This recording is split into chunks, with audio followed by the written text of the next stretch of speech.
Ini adalah Gunung Uhud ya. Gunung ini yang akan ada di surga kelak. Mudah-mudahan kita semuanya masuk. Pasangrik Pak Ustadz? Enggak bayar, sama sekali. Kalau di Indonesia pasangrik berapa Pak Ustadz? Sekitar antara 300 sampai 400 juta. Di sini semua gratis, tapi jangan pernah bercita-cita ya. Allah subhanahu alhamdulillah ini. Mudah-mudahan Allah sehatkan kita lahir dan batin. Amin ya rabbal alamin. Baik Bapak sekalian, dari sini kita akan menuju ke Padang Arafah. Padang Arafah ini adalah tempat puncak pelaksanaan ibadah haji. Ada yang sudah berhaji ya? Alhamdulillah. Kalau yang belum niatin, mudah-mudahan hari ini kita menginjakkan kaki di Padang Arafah. Cepat Pak, atau lambat setahun, 2 tahun ke depan kita bisa menginjakkan kaki ke dalam pelaksanaan ibadah haji. Amin ya rabbal alamin. Jadi Padang Arafah itu menjadi tempat yang paling mustajabah di atas muka bumi. Di hari itu tapi pada tanggal 9 Dzulhijjah dari waktu zuhur terpinggir matahari sampai datangnya waktu maghrib. Itu waktu yang paling mustajab. Begitu selesai waktu maghrib masuk, maka tempat yang mustajab tidak lagi Arafah, berpindah kemana? Ke Musdalifah. Sampai kapan? Musdalifah itu menjadi tempat yang mustajab sampai datangnya waktu subuh. Dari subuh sampai hari-hari berikutnya, hari tasyrik, itu tempat yang mustajab bukan lagi Arafah, bukan lagi Mina, tapi berubah berpindah tempatnya itu ke Mina. Maka tanggal 10, 11, 12 sampai tanggal 13 tempat yang mustajab untuk berdoa adalah Mina. Pertanyaannya, kenapa bisa berpindah-pindah? Kenapa waktunya itu sangat terbatas? Sebetulnya itu tidak lepas dari orang-orang yang ada di atasnya.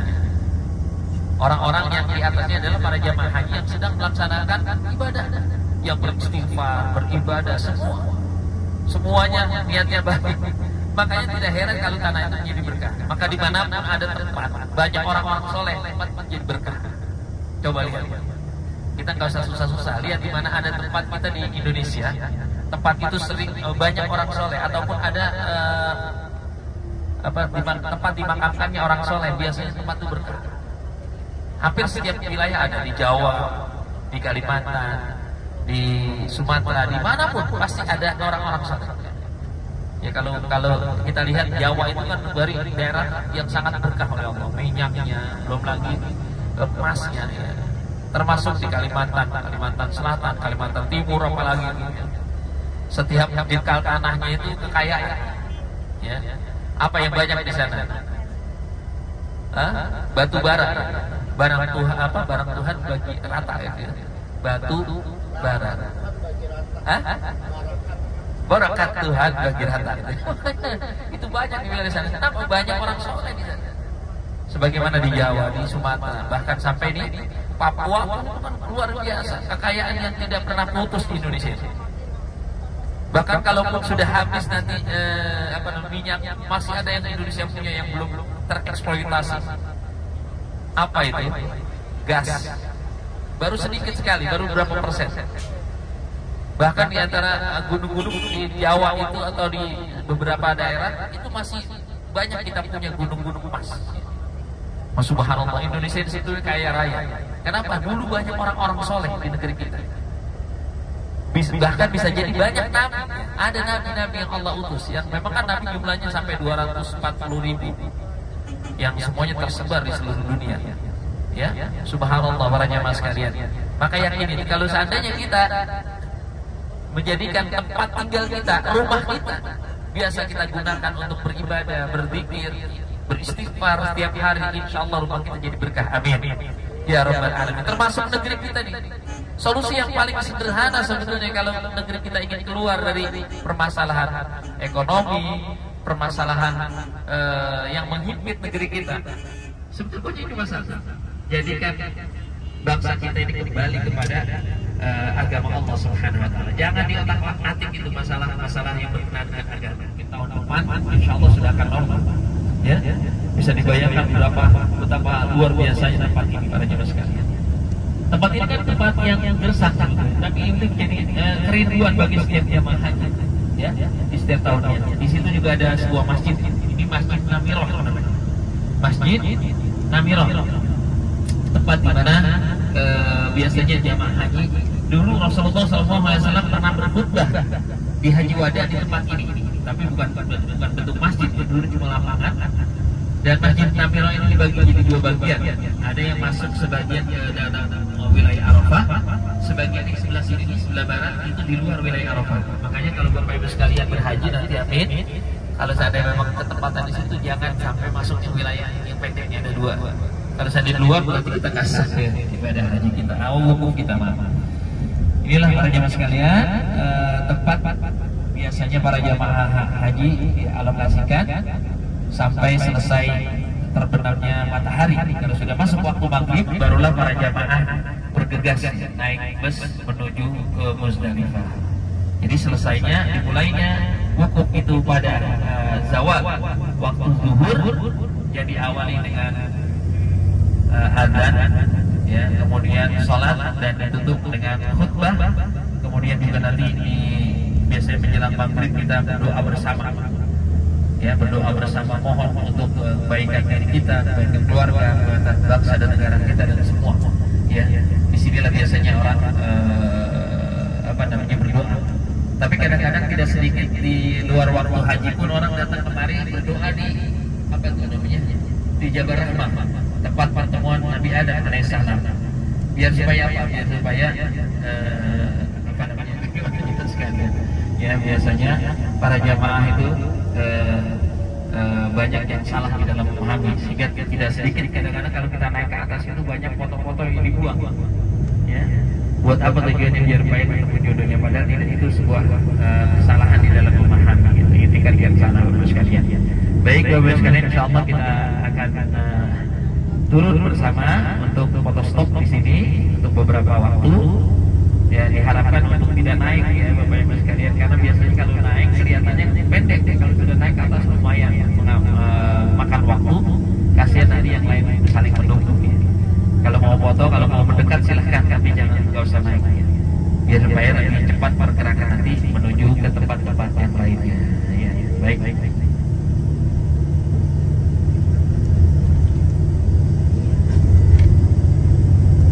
Alhamdulillah. Terima kasih sebelumnya Bapak sekalian. Nanti saya akan berpindah lagi ke bus yang lain. Saya sukses naik bus ini karena bisa mengantarkan Bapak Ibu sekalian dengan dalam tidur yang nyenyak. Alhamdulillah. Nggak perlu nyanyi Mina Bobo. Karena biar kebiasaan begitu, kalau orang ngaji itu gampang tidur. Jadi gampang kalau orang susah tidur, pergi aja ke pengajian, insyaallah gampang tidur. Baik, Bapak sekalian.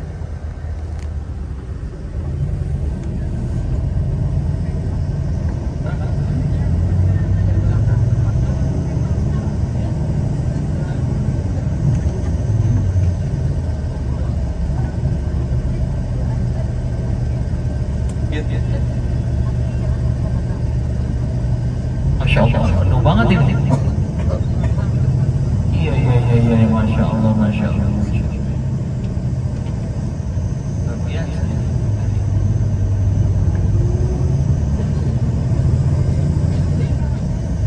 Jalannya juga lagi diperbaiki. Nah, ini rumah sakit ini Bapak Ibu sekalian di sebelah kiri kita, tapi sedang direnovasi, ya, dan dipakainya hanya setahun sekali.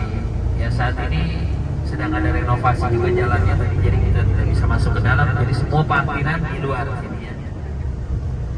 Jangan sampai salah nanti mobilnya. Ingat, kita posisinya ada di depan rumah sakit, ya, sebelum kita masuk. Mustasfa Jabal Ar-Rahmah, ya, rumah sakit Jabal Rahmah. Ini hanya digunakan pada musim haji, maka sekarang sudah dirapikan karena tanggal 4 Juni sudah masuk jamaah kemarin. Tapi belum kemarin, tapi hanya ada yang ke Madinah karena masih masuk gelombang 1. Artinya ini tidak akan dipersiapkan untuk menyongsong pelaksanaan ibadah haji. Baik. Silakan Bapak sekalian turun dengan tertib, turun dengan rapi. Ikuti Ababa Ustaz Habib, ya rupanya nanti ya. Maka Rasulullah tidak akan lama lagi hidup berdampingan dengan kita. Sahabat tersebut ini lalu menanyakan kepada Rasulullah, ya Rasulullah, benarkah yang dipikirkan atau dikatakan oleh Abu Bakar bahwasanya agama Islam sudah disempurnakan, sudah diakui oleh Allah Subhanahu wa taala, maka engkau tidak akan lama lagi hidup dengan berdampingan dengan kami ya Rasulullah? Maka Rasulullah menjawab, benar ya sahabatku, aku tidak akan lama lagi hidup berdampingan dengan kalian.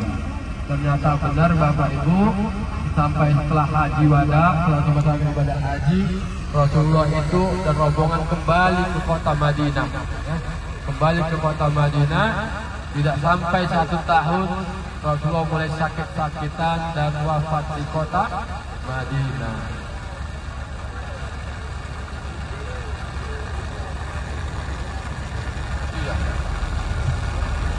Rumah Rasulullah? Iya, rumah Rasulullah itu di Mekah, tapi kan berpergian ke kota Madinah. Ya. Kalau menurut saya, Rasulullah itu bukan berhijrah. Ini menurut pendapat saya ya. Benar atau enggak tahu ya, pendapat-pendapat yang lain. Ya. Karena apa? Karena Rasulullah saya itu pulang kampung ke kampung kakeknya. Ya, pulang kampung ke kakeknya atau neneknya. Kenapa? Karena neneknya Rasulullah itu berasal dari kota Madinah. Neneknya itu berasal dari kota Madinah. Dan ayahnya dimakamkan di kota Madinah. Jadi kakek atau neneknya itu berasal dari kota Madinah. Ketika kakeknya itu ingin berdagang singgah di kota Madinah, menikah dengan pelawak wanita itu yang orang di Madinah ya. Tuh ini lagi pembongkaran. Memang Arab Saudi begini Bapak Ibu, Masya Allah. Udah banyak jemaah ada aja dikerjain. 2 tahun nggak ada income masuk, nggak ada yang kerja jadi. Lagi ada aja lagi bongkarin. Jadi itu yang ada tugu, itulah nama Jabal Rahmah atau Bukit Rahmah. Ya. Bu, foto. Lagi bubuk mata.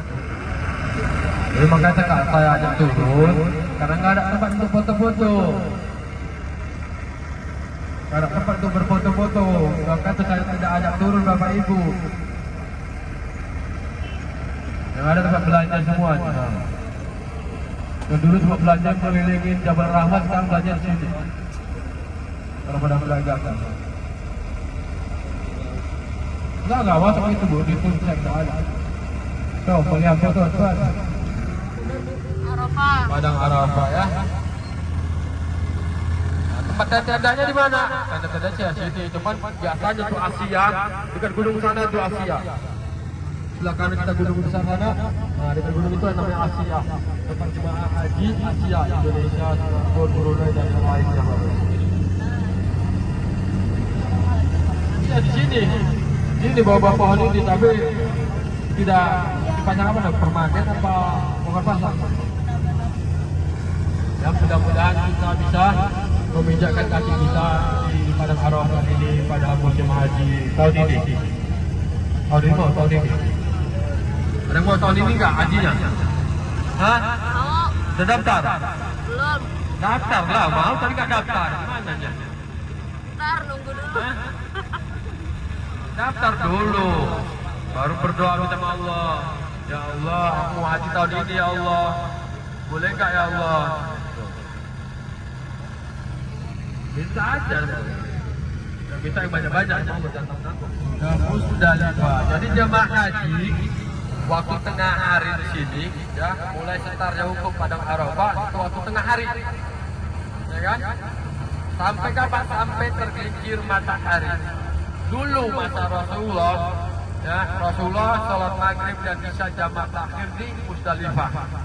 Tetapi dengan keadaan saat ini macet dan belum tentu bis bisa turun di Musdalifah berhenti lama, maka biasa pemimpin ibadah haji itu mengambil inisiatif untuk melaksanakan sholat maghrib dan isya jamak takdim di Padang Arafah. Nah, jadi kegiatannya waktu tengah hari, ya waktu tengah hari itu jemaah ya, melaksanakan khutbah Arafah dulu. Ya, khutbah Arafah, selesai itu baru sholat zuhur dan asar di jamaah taklim qashar, baru berzikir bersama. Setelah itu ngantri kamar mandi dan lainnya yang silakan bebas sampai habis asar mau tergelincir matahari. Para jemaah itu dikumpulkan kembali di luar tenda untuk apa? Untuk berdoa bersama lagi. Kenapa? Karena waktu tergelincir matahari itu waktu yang mustajab. Lalu dah tergelincir matahari berjalan menuju ke Musdalifah, Bapak Ibu. Ya. Apa di Musdalifah? Mabit di Musdalifah. Karena kalau mereka paksakan ke Masjidil Haram, yaitu akan macet, maka bakal sekian makan waktu. Nah, ada kok sampai programnya jam 1 bisa keluar Musdalifah, maka akan lanjut ke Musdalifah Haram untuk apa? Untuk melaksanakan tawaf haji atau tawaf ifadah. Itu 2 program. Biasanya travel itu 2 program ya. Reguler tergantung dari maktab. Kalau yang pemerintah atau reguler haji biasa itu tergantung dari maktabnya. Kalau maktabnya itu menganjurkan Madinah atau Mina, ya udah ke Mina. Tapi umumnya banyak Mina semua. Sampai kapan di Musdalifah? Sampai tengah malam lewat. Ya. Baru kegiatannya pada Musdalifah mabit di Musdalifah sambil mengambil batu-batu kerikil kecil. Berapa jumlah batunya? Jumlah batunya itu berjumlah sekitar 70-an. Sekitar 70-an batu. Yang gunanya untuk melontar jumroh, ula, ustoh, dan akobah. Masing-masing jumroh berjumlah 7 batu. Untuk tanggal 10 melontar jumroh akobah. Habis melontar jumroh akobah bertahalul, maka bebaslah larangan hajinya atau larangan ihramnya. Setelah itu pada tanggal 11 yaitu melontar jumroh ula, ustoh, dan akobah 3 jumroh. Masing-masing jumroh berjumlah sekitar 7 batu. Jadi harus disiapkan 21 batu. Pada tanggal 12 itu juga namanya nafar awal ya. Tanggal 12 namanya nafar awal, yaitu berjumlah 21 batu juga yang harus disiapin, yaitu ula, ustoh, dan akobah. Ada namanya nafar sani. Nafar sani itu sampai tanggal 13 harus menyiapkan 21 batu lagi, yaitu ula, ustoh, dan akobah ya. Selesai sampai 12 atau 13, maka jemaah haji itu bergerak melanjutkan perjalanan ke programnya itu meninggalkan kota Mina, yaitu menuju ke hotel penginapan mereka masing-masing. Dari situ lalu dilanjutkan dengan program berikutnya, yaitu ada yang pulang ke tanah air, ada yang beberapa hari kemudian untuk melanjutkan program ke kota Madinah. Alhamdulillah, insya Allah kita mungkin kan sampai seminggu setengah lagi mungkin sudah masuk jemaah haji. Jemaah haji mungkin ada yang berangkat tanggal 4, ada yang tanggal 14. Ya, 1 minggu atau 2 minggu lagi jemaah haji sudah masuk ke tanah suci Madinah. Awalnya berada kloter pertama itu biasa langsung masuk ke kota Madinah biasanya.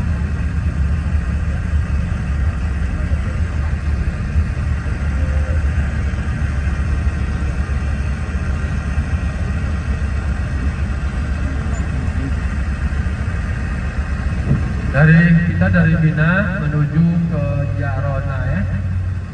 Jarona. Ada ini Bapak Ibu. Berapa orang yang mau umroh di Jarona? Umroh semua? Sudah umrohnya siang? Umrohnya siang? Cinta kepada kita dan kita mencintainya. Dan inilah salah satu Jabalur fil Jannah. Nanti insya Allah akan kita lihat di dalam surganya Allah.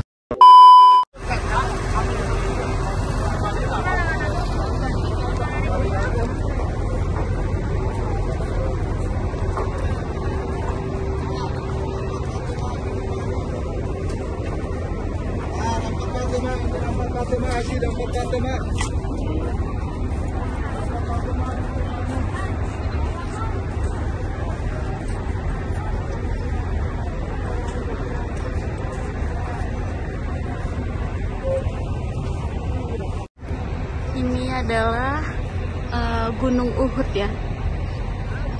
Gunung ini yang akan ada di surga kelak. Mudah-mudahan kita semuanya masuk surga. Amin amin insyaallah.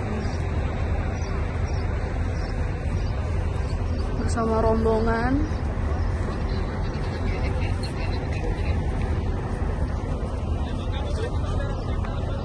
Rombongan kita. Insyaallah Uhud atau tempat terjadinya perang Uhud yang terjadi pada tahun ketiga Hijriah. Seperti yang kita ketahui, peperangan ini adalah peperangan kedua dalam Islam, di mana pada tahun kedua Hijriah kaum muslimin dan kaum kafirin berhadapan di daerah Badar, dan kaum muslimin saat itu mengalami kemenangan. Dan peperangan Uhud ini adalah merupakan peperangan yang bagi orang-orang kafir dianggap sebagai aksi balas dendam. Walaupun memang di awalnya kaum muslimin sempat menang dalam perang ini, namun kemudian karena taktik yang luar biasa yang dilakukan oleh Khalid bin Walid saat dia belum masuk Islam, pada saat itu dikomandoi orang-orang kafir Quraisy oleh Khalid bin Walid, sedangkan kaum muslimin dikomandoi oleh paman Rasulullah Hamzah bin Abdul Muttalib. Setelah kaum muslimin buat strategi yang seperti itu,